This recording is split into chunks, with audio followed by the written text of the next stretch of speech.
61. వేసవి కాలంలో టీకాలను దేని ద్వారా తెప్పించరాదు? శీతలీకరణ లేని. 1. పోస్టల్లో. 2. ఫ్లాస్క్లో. 3. ఏ మరియు బి. 4. ఏది కాదు. సమాధానం 1. పోస్టల్లో. 62. లింగ నిర్ధారణ సెక్సింగ్ చేయడం ద్వారా వేటిని గుర్తించి వేరు చేసి ఉంచెదరు? 1. ఆడవాటిని లేయర్స్ కోసం. 2. మగవాటిని బ్రాయిలర్స్ లేదా కల్లింగ్ కోసం. 3. 1 మరియు 2. 4. ఏది కాదు. సమాధానం 3. ఏ మరియు బి. 63. సాధారణంగా పిండాభివృద్ధి దశలో మరణాలు ఎంబ్రియానిక్ మార్టాలిటీ ఎన్ని క్లిష్టమైన దశలలో క్రిటికల్ పీరియడ్స్లో ఎక్కువగా జరుగుతుంటుంది? 1. 4 లేదా 2 ప్రధాన దశలు 1 నుండి 4 రోజులు, 18 నుండి 21 రోజులు. 2, 5, 3, 2, 4. 3. సమాధానం 1. 4. ముడి పేపర్లో టిక్ చేయబడింది. 64. ఎన్ని రోజులలో మగపిల్లలను గుర్తించి లింగ నిర్ధారణలో వేరు చేయాలి? 1. 1 నుండి 4. 2. 1-2 రోజులు డే ఓల్డ్ చిక్స్. 3. 1 నుండి 5 రోజులు. 4. 1 నుండి 3 రోజులు. సమాధానం 2. 1 నుండి 2 రోజులు. 65. టీకాలను ఎక్కడ నిల్వ చేయాలి? 1. అధిక ఘనీభవనము డీప్ ఫ్రీజ్ మ్యారెక్స్ వ్యాక్సిన్. 2.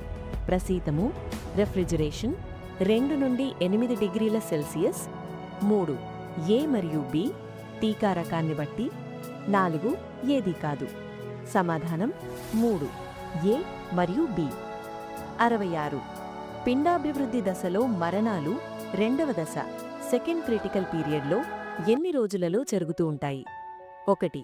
2 నుండి 4 మొదటి దశ. 2. 3 నుండి 5. 3.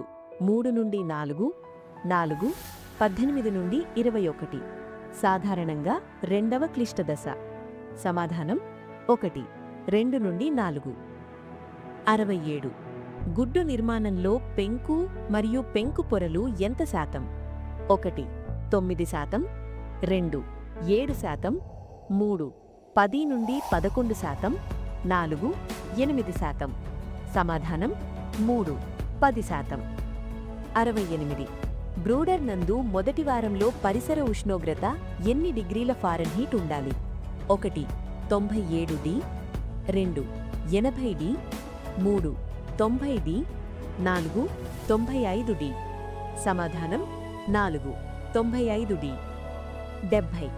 కోడిపిల్లలు అనేవి బ్రూడర్ హవర్కి ఏ భాగంలో బాగా వ్యాపించి ఉండాలి? 1.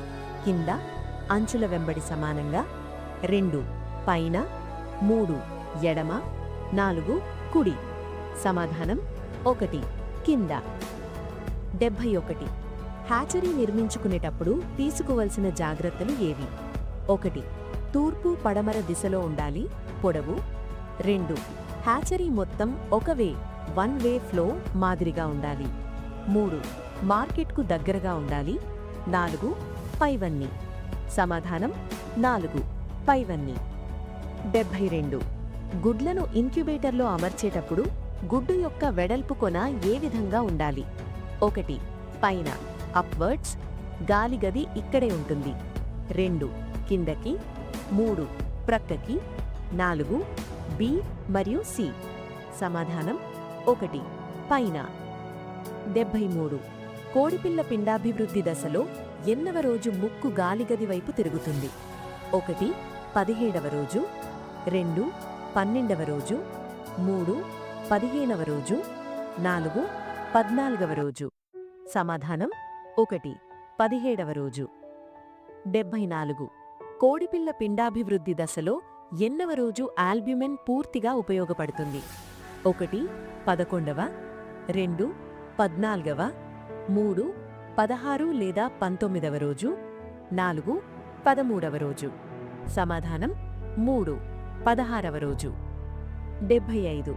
పొదుగుదల ఉన్న గుడ్లను కనీసం రోజుకు ఎన్నిసార్లు టర్నింగ్ చేయాలి?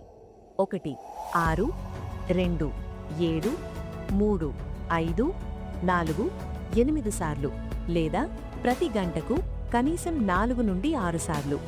సమాధానం 4 8 సార్లు. 76. పచ్చసొన రంగు అనేది దేని మీద ఆధారపడి ఉంటుంది? 1 అందించే ఆహారం, ఫీడ్ ఇంగ్రీడియంట్స్, మేజ్ లేదా గ్రీన్స్. 2 కోడి యొక్క జాతి. 3 నీటి వసతి. 4 ఏ మరియు బి. సమాధానం 4 ఏ మరియు బి, ముఖ్యంగా ఆహారం. 77. కోడిపిల్ల పిండాభివృద్ధి దశలో ఎన్నవ రోజు ముక్కు గాలిగది వైపు తిరుగుతుంది? 1 17వ రోజు. 2 12వ రోజు. 3 15వ రోజు. 4 14వ రోజు. సమాధానం 1 17వ రోజు. 78. కోడిపిల్ల పిండాభివృద్ధి దశలో 19 రోజులకు సుమారు ఎన్ని గ్రాములు ఉండును? 1 15.14 గ్రాములు. 2 18.73 గ్రాములు. 3 25.62 గ్రాములు లేదా 30 గ్రాములు. 4 19.32 గ్రాములు. సమాధానం 3 25.62 గ్రాములు. 79. ప్రజనకాల పోషణలో ఏ లోపాలు ఉన్నట్లయితే వాటి నుండి ఉత్పత్తి అయిన గుడ్ల యొక్క ఫలదీకరణ మరియు పొదుగు శాతం తక్కువగా ఉంటుంది? 1 విటమిన్స్ ఏ, ఈ, B2, B12 etcetera. 2 minerals, manganese, zinc. 3 zinc. 4 ఏ మరియు బి. సమాధానం 4 ఏ మరియు బి. 80. టీకాలు వేసిన తర్వాత మిగిలిన మందును ఖాళీ సీసాతో పాటు ఏమి చేయాలి? 1 కాల్చివేయాలి. 2 పూడ్చాలి. 3 పారేయాలి. 4 ఏ మరియు బి. సమాధానం 4 ఏ మరియు బి, సురక్షితంగా పారేయాలి.